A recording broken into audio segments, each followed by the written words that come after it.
Hello বন্ধুরা, আমি তানজিব আকাশ। Welcome to বিদ্যা যোগালয়। আজকে আমরা যে টপিকটি নিয়ে কথা বলবো সেটি হচ্ছে আইসিটি চ্যাপ্টার 3 সংখ্যা পদ্ধতি। লাস্ট ভিডিওতে আমরা সংখ্যা পদ্ধতি জিনিসটা আসলে কি সেটা দেখেছি এবং সেই সাথে আমরা ডেসিমাল, বাইনারি, অক্টাল এবং হেক্সাডেসিমাল এই জিনিসগুলো কি সেগুলো নিয়েও আমরা কিন্তু দেখেছি। তো আজকের ভিডিওতে আমরা এদের মধ্যে যে পারস্পরিক কনভার্সন বা রূপান্তর সেটি কেমন হতে পারে সেটা আমরা দেখব। অর্থাৎ পারস্পরিক যে রূপান্তর সেটা বলতে আমরা বোঝাচ্ছি যে ধরো একটা সংখ্যা যদি ডেসিমালে যত হবে সেটাকে যদি আমরা বাইনারিতে রিপ্রেজেন্ট করি তাহলে সেটার মানটা কত হতে পারে বা সেটাকে আমরা কিভাবে লিখব, এরকম হচ্ছে যে সংখ্যা পদ্ধতির রূপান্তর, সেই রূপান্তরগুলো আমরা দেখব। তো আমরা এখানে হচ্ছে যদি বলি যে কীরকম রূপান্তরগুলো হতে পারে, যে আমরা বলতে পারি যে আমরা একটা সংখ্যাকে হচ্ছে ডেসিমাল দেওয়া আছে তাহলে সেটাকে আমরা হচ্ছে বাইনারিতে রূপান্তর করব, অর্থাৎ ডেসিমালকে আমরা বাইনারিতে কনভার্ট করব, অথবা তার উপর বিপরীতটা হতে পারে, সেটা হচ্ছে বাইনারিকে আমরা ডেসিমালে কনভার্ট করব, বা হতে পারে হচ্ছে ডেসিমালকে আমরা হচ্ছে অক্টালে রূপান্তর করব, বা অক্টালকে আমরা হচ্ছে ডেসিমালে রূপান্তর করব, ডেসিমালকে আমরা হেক্সাডেসিমালে কনভার্ট করব, অথবা হেক্সাডেসিমালকে আমরা ডেসিমালে কনভার্ট করব। জিনিসটা কিন্তু এরকমও হতে পারে। অথবা আরও হতে পারে হচ্ছে আমরা বাইনারিকে অক্টালে রূপান্তর করব এবং অক্টালকে আমরা বাইনারিতে রূপান্তর করব, অথবা বাইনারিকে আমরা হেক্সাডেসিমালে রূপান্তর করব, অথবা হেক্সাডেসিমালকে আমরা বাইনারিতে রূপান্তর করব। অথবা হতে পারে হচ্ছে অক্টালকে হচ্ছে আমরা হেক্সাডেসিমালে রূপান্তর করব, অথবা হেক্সাডেসিমাল কোনো একটা সংখ্যাকে আমরা অক্টালে রূপান্তর করব। মোটামুটি কিন্তু এরকম হচ্ছে কনভার্সনগুলো তাদের মধ্যে হতে পারে। অর্থাৎ আমরা যদি শর্টকাটে বলতে চাই তাহলে আমরা বলতে পারি হচ্ছে একটি সংখ্যা যদি ডেসিমাল হয় তাহলে সেটাকে আমরা অন্য কোনো সংখ্যা পদ্ধতিতে রূপান্তর করতে পারি, অর্থাৎ ডেসিমাল টু আদার্স। অথবা এমন হতে পারে যে একটা সংখ্যা অন্যান্য যে সংখ্যা পদ্ধতি রয়েছে সেটাকে আমরা ডেসিমালে কনভার্ট করতে পারি, অর্থাৎ আদার্স টু ডেসিমাল। এবং হতে পারে হচ্ছে বাইনারি, সেটাকে আমরা হচ্ছে অক্টাল বা হেক্সাডেসিমালে কনভার্ট করতে পারি, অথবা তার বিপরীতটা অর্থাৎ অক্টাল বা হেক্সাডেসিমালকে আমরা বাইনারিতে কনভার্ট করতে পারি। অথবা হতে পারে অক্টালকে আমরা হেক্সাডেসিমালে কনভার্ট করব, অথবা হেক্সাডেসিমালকে আমরা অক্টালে কনভার্ট করব। এরকম কিন্তু মোটামুটি 4টা কনভার্সন যদি আমরা নিয়ম শিখে নিই তাহলে হচ্ছে আমরা সংখ্যা পদ্ধতির যে রূপান্তর সেই সংখ্যা পদ্ধতির রূপান্তর কিন্তু আমাদের শেখা হয়ে যাবে। তো আজকের ভিডিওতে বেসিক্যালি আমরা হচ্ছে ডেসিমাল সংখ্যাকে কিভাবে অন্যান্য সংখ্যা পদ্ধতিতে রূপান্তর করতে হয় সেটা দেখব। তো চলো শুরু করি আমরা। তো প্রথমে যেটা হচ্ছে ডেসিমালকে যদি আমরা অন্যান্য সংখ্যা পদ্ধতিতে রূপান্তর করতে যাই তাহলে সেক্ষেত্রে আমরা যদি একটু খেয়াল করি সেটা হচ্ছে একটা ডেসিমাল সংখ্যা অথবা দশমিক সংখ্যার ক্ষেত্রে দুইটা অংশ হতে পারে, যে সংখ্যাটা হতে পারে পূর্ণ সংখ্যা অথবা সংখ্যাটা হতে পারে ভগ্নাংশ। যেমন যদি আমি তোমাকে উদাহরণ দিই সেটা হচ্ছে ধরো আমি একটা সংখ্যা বলছি 712.135। 712.135-এর ক্ষেত্রে 712 হচ্ছে এটা হচ্ছে একটা কিন্তু পূর্ণাংশ এবং 135 এটা কিন্তু একটা ভগ্নাংশ, তাই না? তো এই ক্ষেত্রে ধরো ডেসিমালকে যদি আমি অন্য কোনো সংখ্যা পদ্ধতিতে রূপান্তর করতে যাই তাহলে হচ্ছে পূর্ণাংশকে কিভাবে আমি অন্য সংখ্যা পদ্ধতিতে রূপান্তর করব তার একটা নিয়ম থাকবে, এবং ভগ্নাংশকে আমি অন্য সংখ্যা পদ্ধতিতে রূপান্তরের ক্ষেত্রে আরেকটা নিয়ম থাকবে। তাহলে সেই ক্ষেত্রে হচ্ছে ডেসিমাল থেকে আমি যদি অন্য কোনো পদ্ধতিতে বা অন্য কোনো সংখ্যা পদ্ধতিতে সংখ্যাকে রূপান্তর করতে যাই তাহলে আমাকে দুইটা নিয়ম শিখতে হবে। একটা হচ্ছে পূর্ণ সংখ্যার ক্ষেত্রে কিভাবে আমরা হচ্ছে রূপান্তরটা করব, এবং একটা হচ্ছে ভগ্নাংশের ক্ষেত্রে কিভাবে আমরা রূপান্তর করব। ওকে, তো ডেসিমালকে আমরা অন্য সংখ্যা পদ্ধতিতে নিব বলতে আমরা বোঝাচ্ছি ডেসিমালকে আমরা বাইনারিতে নিতে পারি, অক্টালে নিতে পারি, বা হেক্সাডেসিমালে নিতে পারি, তাই না? তো ধরো এখানে আমরা হচ্ছে একটা সংখ্যা দেখাচ্ছি সেটা হচ্ছে 125 এবং তার নিচে তোমরা দেখতেই পাচ্ছ সেটা হচ্ছে আমি লিখেছি হচ্ছে 10। এই 10টা আসলে কি মিন করছে? এই 10টা মিন করছে হচ্ছে 125 হচ্ছে একটা 10 ভিত্তিক সংখ্যা। 10 ভিত্তিক সংখ্যা বলতে 10 হচ্ছে আমরা জানি ডেসিমাল সংখ্যা পদ্ধতির বেজ হচ্ছে 10, অর্থাৎ 125 হচ্ছে একটা দশমিক সংখ্যা। এটাকে আমরা কোন একটা সংখ্যা পদ্ধতিতে রূপান্তর করবো তাহলে তার মান কত হবে? ধরো আমরা হচ্ছে এখানে লিখে দিচ্ছি হচ্ছে সেটা হচ্ছে ধরো 2 বেজ, অর্থাৎ আমরা বাইনারি সংখ্যায় রূপান্তর করবো, তাহলে সেক্ষেত্রে বাইনারি সমতুল্য মানটা কত হবে? তো পূর্ণ সংখ্যার ক্ষেত্রে যে নিয়মটা সেটা হচ্ছে আমরা যে পূর্ণ সংখ্যাটা দেওয়া থাকবে সেইটাকে যেই সংখ্যা পদ্ধতিতে রূপান্তর করব, অর্থাৎ এই ক্ষেত্রে দেখা যেতে পারে হচ্ছে বাইনারি, তো যেই সংখ্যা পদ্ধতিতে রূপান্তর করব তার বেজ দ্বারা ভাগ করব, এবং ভাগ করার ক্ষেত্রে সেটা হচ্ছে ধরো 125 বা যে কোনো একটা সংখ্যা দেওয়া আছে সেটাকে আমরা হচ্ছে তার বেজ দ্বারা ভাগ করব। ভাগ করার পর অবশ্যই আমরা একটা ভাগফল পাবো, সেই সাথে আমরা পাবো হচ্ছে ভাগশেষ। এরপর ওই ভাগফলকে আবার হচ্ছে আমরা তার বেজ দ্বারা, আগের যে বেজটা ছিল সেই বেজ দিয়ে আমি ভাগ করব এবং সেই সাথে হচ্ছে ভাগফল পাবো, ভাগশেষ পাবো। এভাবে হচ্ছে আমি ক্রমান্বয়ে ভাগ করতে থাকবো এবং ভাগশেষগুলোকে আমি হচ্ছে আমি স্টোর করব। এবং আমি কতক্ষণ পর্যন্ত ভাগ করব? আমি ততক্ষণ পর্যন্ত ভাগ করব যতক্ষণ পর্যন্ত না আমার ভাগফলটা শূন্য হয়ে যাচ্ছে। আমার ভাগফলটা যখনই শূন্য হয়ে যাবে তখন আমি ভাগ করা থামিয়ে দেব, এবং সেখান থেকে হচ্ছে আমি সংখ্যাটাকে রূপান্তর করে একটা রূপ দিব। সেটা কিভাবে দিব সেটা অবশ্যই আমরা উদাহরণের সাহায্যে দেখব। হয়তো আমরা যেটা মুখে বলছি সেটা হয়তো তোমরা নাও বুঝতে পারো। তো আমরা উদাহরণ দিয়ে বুঝালে অবশ্যই তোমরা সেটা বুঝে যাবে। যেমন ধরো আমি হচ্ছে এখানে লিখেছি হচ্ছে 125 10 ভিত্তিক সংখ্যা, সেটাকে হচ্ছে আমি বাইনারিতে কনভার্ট করব, সেটা কত হতে পারে। তো আমরা দেখতেই পাচ্ছি 125 হচ্ছে একটা পূর্ণ সংখ্যা। তাহলে পূর্ণ সংখ্যাকে যদি আমরা কনভার্ট করতে চাই তাহলে আমরা বলেছি যে আমরা কি করব, 125কে আমরা যেই সংখ্যা পদ্ধতিতে যাব তার বেস দিয়ে ভাগ করব। অর্থাৎ আমরা বাইনারিতে যাচ্ছি, বাইনারির বেস দ্বারা ভাগ করব। ওকে, বাইনারি বেস হচ্ছে 2, তাহলে আমরা 2 দ্বারা ভাগ করব এবং 2 দ্বারা ভাগ করলে হচ্ছে সেটা হচ্ছে 62, 62 দুগুণে হচ্ছে 124 এবং আমরা ভাগশেষটাকে স্টোর করব। ভাগশেষটা কত হচ্ছে এখানে, ভাগশেষটা হচ্ছে 1, কারণ 62 দুগুণে 124, তাহলে আমি ভাগফল লিখলাম 62 বা 62 এবং ভাগশেষ হিসেবে থেকে যাচ্ছে হচ্ছে 1। এরপর আবার আমি পুনরায় এই ভাগফলটাকে আবার হচ্ছে বেস দ্বারা ভাগ করব। ওকে, তাহলে বেস দ্বারা যদি আমি ভাগ করি তাহলে সেক্ষেত্রে হচ্ছে 31 ভাগফল 31 দুগুণে হচ্ছে 62 এবং ভাগশেষ হিসেবে কিন্তু থেকে যাচ্ছে 0। পুনরায় আমি আবারও ভাগ করব 2 দিয়ে, 2 দিয়ে ভাগ করলে আমি পাবো হচ্ছে 15 এবং ভাগশেষ হিসেবে পাবো হচ্ছে আমি 1। এরপর হচ্ছে আবার আমি 2 দিয়ে ভাগ করব, ভাগফল হিসেবে পাবো হচ্ছে আমি 7, ভাগশেষ হিসেবে পাবো হচ্ছে আমি 1 এবং আমি আবারও ভাগ করব 2 দিয়ে, 2 দিয়ে ভাগ করলে পাবো হচ্ছে ভাগফল 3, ভাগশেষ পাবো 1। দেখো আমি ভাগশেষগুলোকে কিন্তু আলাদা স্টোর করছি। এরপর আমি আবারও 2 দিয়ে ভাগ করব, ভাগফল পাবো হচ্ছে 1, 2 একে 2 এবং ভাগশেষ হিসেবে পাবো হচ্ছে 1, 1 হচ্ছে ভাগশেষ হিসেবে থেকে যাচ্ছে। এরপর আবারও আমি 2 দিয়ে ভাগ করব। এখন দেখো 1-এর মধ্যে কিন্তু 2 একবারও যায় না, অর্থাৎ ভাগফলটা হচ্ছে 0 এবং যে একটা সেই একটা হচ্ছে ভাগশেষ হিসেবে থেকে যাবে। ওকে, তার মানে হচ্ছে দেখো আমি বলেছি আমি কতক্ষণ পর্যন্ত ভাগ করব, যতক্ষণ পর্যন্ত আমি ভাগফল 0 পাচ্ছি। আমি ভাগফল 0 পেয়ে গেছি, এখন আমার কাজ শেষ। এখন আমি কি করব, এখন হচ্ছে আমি আমার প্রক্রিয়াটা, যে প্রসেসটা আমি চালাচ্ছিলাম সেই প্রসেসটাকে আমি থামিয়ে দেব। এখন দেখো এইখানে হচ্ছে আমি বলেছি আমি ভাগশেষগুলোকে স্টোর করেছি। ভাগশেষগুলোকে স্টোর করার পর আমি এইখানে যে ভাগশেষগুলোকে পেলাম তার মধ্যে দেখো এইখানে আমি যে লাস্টে যে ডিজিটটা পেয়েছি বা বাইনারি ডিজিট, অর্থাৎ সংক্ষেপে যেটাকে আমরা বলি বিট, যে বিটটা পেয়েছি সেই বিটটাকে আমরা বলি হচ্ছে সর্বোচ্চ গুরুত্বের অঙ্ক, অর্থাৎ এটা সবচেয়ে দামি অঙ্ক। এবং আমরা সবার ফার্স্ট যেটা পেয়েছি সেটাকে আমরা বলি হচ্ছে সর্বনিম্ন মানের অঙ্ক বা যেটাকে বলা হয় লেস সিগনিফিকেন্ট বিট। এটাকে বলা হয় হচ্ছে মোস্ট সিগনিফিকেন্ট বিট বা এমএসবি, এটাকে বলা হয় লেস সিগনিফিকেন্ট বিট বা এলএসবি। ওকে, তো আমরা কিভাবে সেটাকে লিখবো, আমরা লিখবো হচ্ছে সর্বোচ্চ গুরুত্বের অঙ্ক থেকে আমরা সর্বনিম্ন মানের যে অঙ্কটা বা সর্বনিম্ন গুরুত্বের যে অঙ্কটা সেই দিকে হচ্ছে আমাদের ফ্লোটাকে দিব এবং আমরা বলছি হচ্ছে এদিকে হচ্ছে এটা হচ্ছে এমএসবি, এটা হচ্ছে এলএসবি। ওকে, আচ্ছা এখন যদি আমি এটাকে একটু দেখাই কিভাবে আমরা লিখবো, আমরা লিখবো হচ্ছে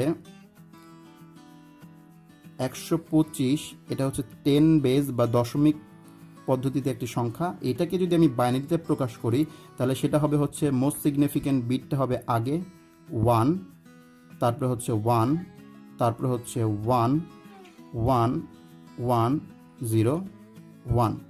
এইটা হচ্ছে 2 বেস একটি নাম্বার, অর্থাৎ 1 আর 0 কম্বিনেশনে শুধুমাত্র এই সংখ্যাটা তৈরি হয়েছে, অর্থাৎ এটা একটা বাইনারি সংখ্যা। ঠিক আছে, তাহলে মানে পূর্ণ সংখ্যাকে আমরা যদি হচ্ছে বাইনারি সংখ্যায় কনভার্ট করতে চাই তাহলে হচ্ছে আমরা কি করব, আমরা 2 দিয়ে ভাগ করব। ভাগ করার পর আমরা যে ভাগশেষগুলো পেয়েছি সেগুলোকে আমরা দেখো মোস্ট সিগনিফিকেন্ট বিট থেকে লেস সিগনিফিকেন্ট বিট অনুযায়ী পর্যন্ত হচ্ছে আমরা সাজিয়ে লিখেছি এবং এই সংখ্যাটাই হচ্ছে আমাদের বাইনারি সংখ্যা। ওকে, আশা করছি তোমরা বুঝতে পেরেছো হচ্ছে কীভাবে আমরা পূর্ণ সংখ্যার ক্ষেত্রে আমরা ডেসিমাল নাম্বারকে কীভাবে বাইনারিতে কনভার্ট করতে পারি, বাইনারি বা যে কোনো ধরনের সংখ্যা পদ্ধতিতে আসলে কনভার্ট করা যাবে। এবার আসা হচ্ছে ভগ্নাংশের ক্ষেত্রে আমরা কীভাবে কনভার্টটা করব। অর্থাৎ এইখানে তোমরা দেখতে পাচ্ছ হচ্ছে 0.625, এটা হচ্ছে একটা 10 বেস নাম্বার, অর্থাৎ এটা একটা ভগ্নাংশ সংখ্যা এবং এইটাকে হচ্ছে আমরা যদি ধরো হচ্ছে আমরা হচ্ছে বাইনারিতে যদি আমরা কনভার্ট করতে চাই, অর্থাৎ 2 বেস নাম্বারে যদি আমরা কনভার্ট করতে চাই তাহলে আমরা কীভাবে কনভার্ট করব।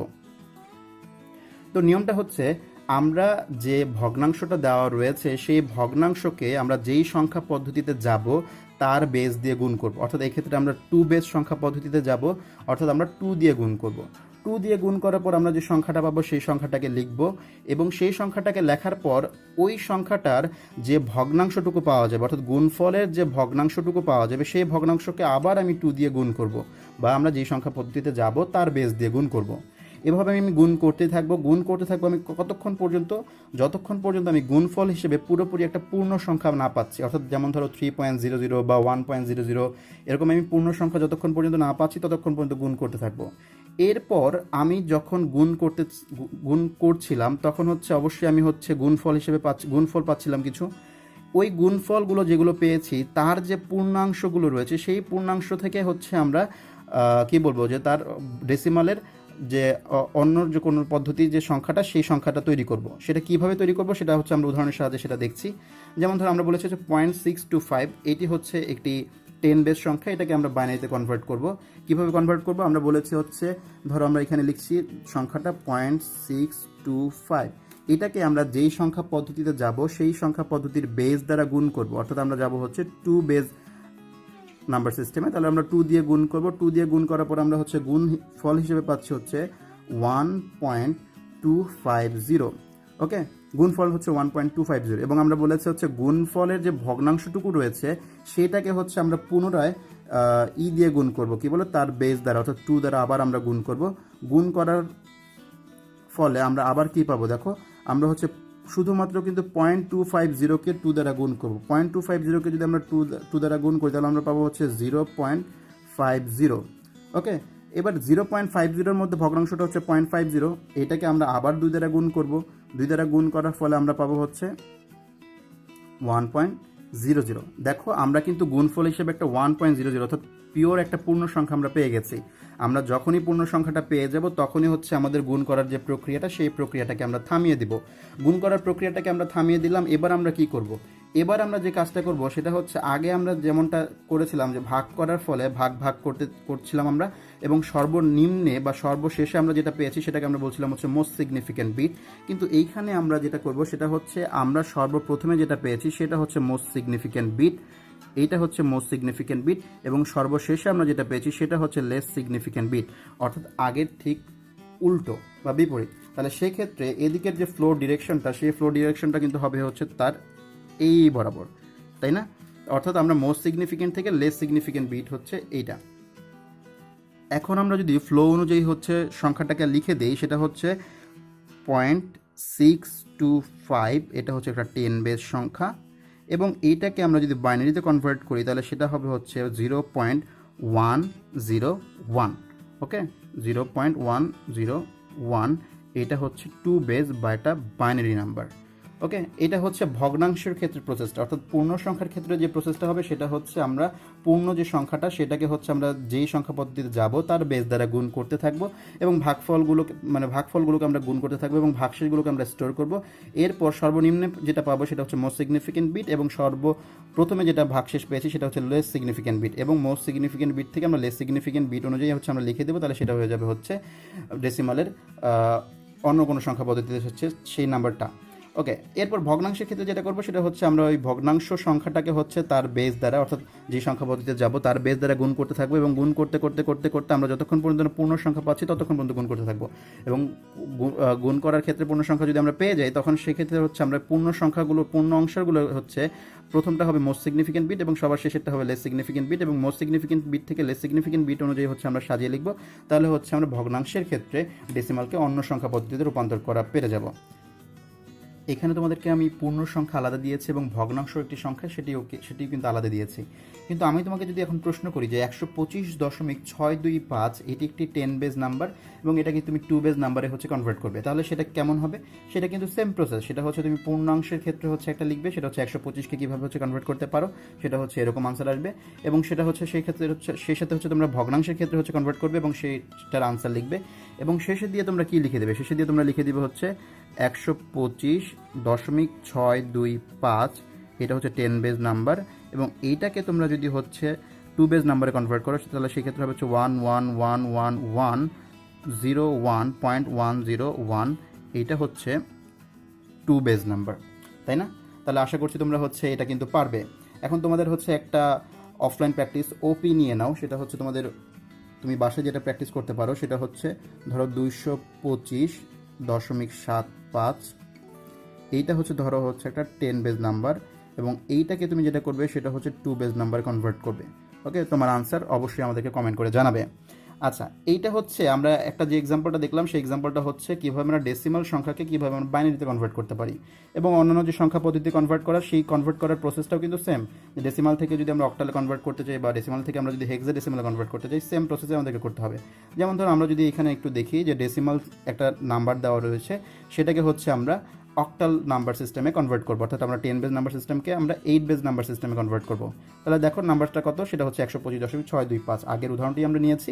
সেই ক্ষেত্রে হচ্ছে পূর্ণ সংখ্যার ক্ষেত্রে আমাদেরকে কী করতে হবে, পূর্ণ সংখ্যার ক্ষেত্রে আমরা যে পূর্ণাংশটুকু পেয়েছি সেটাকে হচ্ছে আমরা যেই সংখ্যা পদ্ধতিতে যাব তার বেস দিয়ে কনভার্ট করবো। খুবই ইম্পর্টেন্ট কথা, যেই সংখ্যা পদ্ধতিতে আমরা যাব তার বেস দিয়ে। তোমাদের অনেক সময় কনফিউশনটা তৈরি হতে পারে যে আমি 10 দিয়ে ভাগ করবো না 8 দিয়ে ভাগ করবো। জাস্ট মনে রাখার জন্য মনে রাখতে পারো যে আমরা যত ধরনের গুণ ভাগ যে ধরনের অপারেশনই করি না কেন, সেখানে আমরা কখনোই 10কে ব্যবহার করব না। ঠিক আছে, তার মানে হচ্ছে আমরা যদি দশমিক সংখ্যা পদ্ধতি থেকে আমরা যদি হচ্ছে বাইনারি সংখ্যা রূপান্তর করতে চাই, তাহলে অবশ্যই আমাকে 2 ব্যবহার করতে হবে, 10 ব্যবহার করা যাবে না। আমরা যদি হচ্ছে অক্টালে কনভার্ট করতে চাই, তাহলে আমাকে 8 ব্যবহার করতে হবে, 10 ব্যবহার করা যাবে না। আমরা বলছি যে 10কে আমরা কোনো ধরনের অপারেশনে ব্যবহার করব না। আচ্ছা, এখন তোমরা যেটা দেখছো সেটা হচ্ছে পূর্ণাংশটা হচ্ছে 125 সেটাকে আমরা 8 দিয়ে ভাগ করেছি। ভাগ করলে ভাগফল হচ্ছে 15, কারণ 8 15 হচ্ছে 120 এবং ভাগশেষ হিসেবে থেকে যাচ্ছে 5। এরপর আমরা 15কে 8 দিয়ে ভাগ করেছি, ভাগফল হিসেবে পেয়েছে হচ্ছে 1 এবং ভাগশেষ হিসেবে পেয়ে যাচ্ছে হচ্ছে 7। এরপর 1কে আমরা হচ্ছে 8 দিয়ে ভাগ করেছি, ভাগ করার পর হচ্ছে আমরা এইখানে দেখো 1-এর মধ্যে 8 একবারও যায় না, অর্থাৎ ভাগফলটা হচ্ছে 0 এবং ভাগশেষ হিসেবে থেকে যাচ্ছে 1, তাই না? আচ্ছা, তো ভাগের ক্ষেত্রে আমরা বলেছি সবার শেষে যে ভাগশেষটা আমরা পাবো সেটা হচ্ছে মোস্ট সিগনিফিক্যান্ট বিট, এবং সবার প্রথমে আমরা যে ভাগশেষটা পাবো সেটা হচ্ছে লেস সিগনিফিক্যান্ট বিট, এবং আমরা মোস্ট সিগনিফিক্যান্ট বিট থেকে লেস সিগনিফিক্যান্ট বিটের দিকে আমরা ফ্লোট দিব। ওকে, তার মানে হচ্ছে আমার পূর্ণ সংখ্যার ক্ষেত্রে অর্থাৎ 125 এর 8 বেস সমতুল্য মানটা কত হবে, সেটা হচ্ছে 175। দেখো এইখানে সমতুল্য মানে অক্টালের ক্ষেত্রে দেখো তুমি শুধুমাত্র 0 থেকে 7 এই অঙ্কগুলোর ব্যবহার করতে পারবে, এছাড়া অন্য কোনো ধরনের অঙ্ক কিন্তু তোমরা ব্যবহার করতে পারবে না। ভগ্নাংশের ক্ষেত্রে 0.625কে আমরা হচ্ছে যে সংখ্যা পদ্ধতিতে যাব তার বেস দ্বারা গুণ করবো, অর্থাৎ 8 দিয়ে গুণ করবো। 8 দিয়ে গুণ করলে আমার গুণফলটা আসে হচ্ছে 5.00, অর্থাৎ আমি কিন্তু পূর্ণ সংখ্যা পেয়ে গেছি। তার মানে আমাকে ফার্দার আর গুণটা করা যাবে না। তার মানে হচ্ছে আমার 0.625 10 বেসকে আমি যদি 8 বেসে কনভার্ট করতে চাই, তাহলে সেটা হবে কত, এই দেখো 0.5, অর্থাৎ আমরা পূর্ণ অংশটুকু শুধুমাত্র নিব। এই যে এইখানে হচ্ছে 5, তার মানে এটা 0.5। তার মানে হচ্ছে 125.625, এটাকে যদি আমরা 10 বেস সংখ্যাকে যদি আমরা 8 বেসে কনভার্ট করতে চাই, তাহলে সেটা আনসার হবে হচ্ছে 175.5। এটা হচ্ছে 8 বেস সংখ্যা। আশা করছি তোমরা অক্টালের যে এক্সাম্পলটা সেটা বুঝতে পেরেছো। এরপর হচ্ছে তোমাদের একটা অফলাইন প্র্যাকটিস নিতে পারো, সেটা হচ্ছে 212.75, এটা হচ্ছে 10 বেস নাম্বার। এটাকে 8 বেস নাম্বার সিস্টেমে যদি তুমি কনভার্ট করো, তাহলে আনসারটা কত হবে সেটা অবশ্যই আমাদেরকে কমেন্ট সেকশনে জানাবে। আচ্ছা, এরপর হচ্ছে আমরা হেক্সাডেসিমালের একটা উদাহরণ দেখবো, যে হেক্সাডেসিমাল আমরা যদি কনভার্ট করতে চাই তাহলে সেই ক্ষেত্রে কেমনটা হবে। এইখানে হচ্ছে আমরা হেক্সাডেসিমাল একটা এক্সাম্পল এখানে আমরা তোমাদের জন্য রেখেছি, সেটা হচ্ছে আগের এক্সাম্পলটাই 125.625। এটা যদি 10 বেজ নাম্বার হয়, তাহলে সেই ক্ষেত্রে এটাকে আমরা 16 বেজে কনভার্ট করবো। তাহলে পূর্ণ সংখ্যার ক্ষেত্রে 125কে আমরা 16 দিয়ে ভাগ করবো। 16 দিয়ে ভাগ করলে আমরা হচ্ছে যদি 125কে 16 দিয়ে ভাগ করি, তাহলে আমরা পাচ্ছি হচ্ছে 7 16 হচ্ছে 112। তাহলে 112 হচ্ছে যদি হয়, তাহলে ভাগফলটা হচ্ছে 7 এবং ভাগশেষ হিসেবে থেকে যাচ্ছে হচ্ছে 13। দেখো আমরা কিন্তু এখানে 13 লিখেছি ভাগশেষ হিসেবে। এরপর 7কে আমি 16 দিয়ে ভাগ করবো, ভাগ করলে 7-এর মধ্যে 16 একবারও যায় না, তাহলে ভাগফলটা হচ্ছে আমার 0, ভাগশেষটা থেকে যাচ্ছে হচ্ছে 7। তাহলে আমরা বলেছি মোস্ট সিগনিফিক্যান্ট বিট থেকে লেস সিগনিফিক্যান্ট বিটের দিকে আমরা ফ্লো করব। কিন্তু এখানে দেখো আমরা যে 13 লিখেছি, 13 তো কিন্তু হেক্সাডেসিমালে কোনো নাম্বার নাই, এরকম কোনো অঙ্ক আমরা হেক্সাডেসিমালে ব্যবহার করি না। আমরা বলেছিলাম যে 0 থেকে আমরা 9 ব্যবহার করি হেক্সাডেসিমালে। এরপর হচ্ছে আমরা A B C D E F। আশা করছি তোমাদের মনে আছে যে লাস্ট ক্লাসে হচ্ছে আমরা তোমাদেরকে একটা চার্ট দেখিয়েছিলাম যে বিভিন্ন নাম্বারগুলোর রিপ্রেজেন্টেশনগুলো কেমন হয়, সেটা নিয়ে আমরা হচ্ছে একটা চার্ট তোমাদেরকে কিন্তু দেখিয়েছিলাম। এখানে তোমরা দেখতেই পাচ্ছ হেক্সাডেসিমাল হচ্ছে 0 1 2 থেকে আমরা 9, এরপর A B C D E F। এখানে হেক্সাডেসিমাল আমরা যেটা এ বলছি সেটাকে কিন্তু আমরা হচ্ছে আবার ডেসিমাল নাম্বার সিস্টেমে সেটাকে আমরা 10 বলি, যেটাকে আমরা 11 বলছি সেটাকে আমরা বি বলি, যেটাকে আমরা ডেসিমালে 12 বলি সেটাকে আমরা সি বলছি, 13 যেটাকে আমরা ডেসিমালে বলি হেক্সাডেসিমালে সেটাকে ডি বলছি, এভাবে 14 যেটাকে সেটা ই, 15 যেটা সেটাকে এফ, তাই না? তো এই লিস্টটা হচ্ছে একটু মনে রেখো যে এ মানে 10 ডেসিমালের, বি মানে হচ্ছে 11 ডেসিমালের। ওকে, এটা একটু মনে রেখো, সেটা কাজে লাগবে। আচ্ছা, তো এখন আমরা হচ্ছে আমাদের এক্সাম্পলে চলে আসি। সেটা হচ্ছে 125কে আমরা ভাগ করেছি, ভাগ করে যেটা আমরা বলছিলাম যেটা হচ্ছে আমরা ভাগশেষটা 13 পেয়েছি, কিন্তু 13 তো আর হেক্সাডেসিমালে লেখা যাবে না। আমরা জানি যে 13 মানে হচ্ছে ডেসিমাল, যে 13 সেটার হচ্ছে সমতুল্য হেক্সাডেসিমাল মানটা হচ্ছে ডি। তার মানে হচ্ছে আমাদের এখানে লিখতে হবে হচ্ছে ডি, আমরা ব্র্যাকেটে লিখে দিচ্ছি হচ্ছে ডি, তাই না? আচ্ছা, তার মানে আমাদের ফ্লোটা হবে হচ্ছে 7 থেকে ডি এর দিকে, 13 দিকে আমরা বলবো না, আমরা বলবো 7 থেকে ডি এর দিকে। তার মানে আমরা বলতে পারি হচ্ছে আমরা যে পূর্ণ সংখ্যা 125, এই 125-এর এটা হচ্ছে 10 বেজ নাম্বার, এই 125-এর হচ্ছে 16 বেজ সমতুল্য মানটা হবে হচ্ছে 7D। আমরা হচ্ছে সাথে বেজটা লিখে দিব। ওকে, আচ্ছা। আবার ভগ্নাংশের ক্ষেত্রে দেখো, ভগ্নাংশের ক্ষেত্রে হচ্ছে 0.625, সেটাকে আমরা 16 দিয়ে গুণ করেছি, গুণ করলে আমরা পাচ্ছি হচ্ছে 10.00, কিন্তু আগের মতোই হেক্সাডেসিমেলে 10 বলে কোনো অঙ্ক নেই। হেক্সাডেসিমেলে 10-এর সমতুল্য মানটা হচ্ছে এ, তাহলে আমাদের এখানে ব্র্যাকেটের মধ্যে লিখতে হবে হচ্ছে এ। ওকে, আচ্ছা, যেহেতু আমরা গুণ করার পর হচ্ছে আমরা একটা পূর্ণ সংখ্যা পেয়ে গেছি 10.00, তার মানে আমাকে গুণটা আর ফার্দার করতে হবে না। তার মানে হচ্ছে আমি এখানে লিখে দিতে পারি হচ্ছে যে 0.625, এটা হচ্ছে 10 বেজ একটা নাম্বার, এইটার সমতুল্য হেক্সাডেসিমাল নাম্বারটা হচ্ছে এ, দশমিক এ, 0.a যদি আমরা লিখে দিই। আচ্ছা, এটা হচ্ছে আমাদের 16 বেজ নাম্বার। ওকে, তাহলে আমরা হচ্ছে কনক্লুশনে কি করতে পারি, আমরা লিখতে পারি হচ্ছে 125.625, এইটা যদি হচ্ছে আমার 10 বেজ নাম্বার হয়, তাহলে তার সমতুল্য হেক্সাডেসিমাল নাম্বারটা হবে হচ্ছে 7D.A, এটা হচ্ছে 16 বেজ নাম্বার, তাই না? আচ্ছা, একইভাবে তোমাদের জন্য আরেকটা ওপি, সেটা হচ্ছে 2528.875, এটা যদি 10 বেজ নাম্বার হয় তাহলে সেটার সমতুল্য হেক্সাডেসিমাল নাম্বারটা কত হবে, সেটা হচ্ছে তোমরা নিজেরা প্র্যাকটিস করবে, প্র্যাকটিস করে হচ্ছে সেটা হচ্ছে আমাদের আনসারটা হচ্ছে আমাদের কমেন্ট সেকশনে জানাবে। ওকে, আজকে এই পর্যন্তই, আশা করছি তোমরা বুঝতে পেরেছো। এরপরে যদি কোনো ধরনের কনফিউশন থেকে থাকে তাহলে অবশ্যই আমাদেরকে কমেন্ট সেকশনে জানাবে। আর আমাদের ফেসবুক পেজ রয়েছে বিদ্যা যোগালয়, অবশ্যই তোমরা লাইক করবে। আর ভিডিওটি যদি ভালো লেগে থাকে তাহলে অবশ্যই লাইক করবে এবং বন্ধুদের সাথে শেয়ার করবে। আর আমাদের চ্যানেলকে সাবস্ক্রাইব করবে, সাবস্ক্রাইব করার পর বেল আইকনটিকে অবশ্যই ক্লিক করবে। আজকে এই পর্যন্তই, ভালো থাকবে, ভালো রাখবে, আল্লাহ হাফেজ।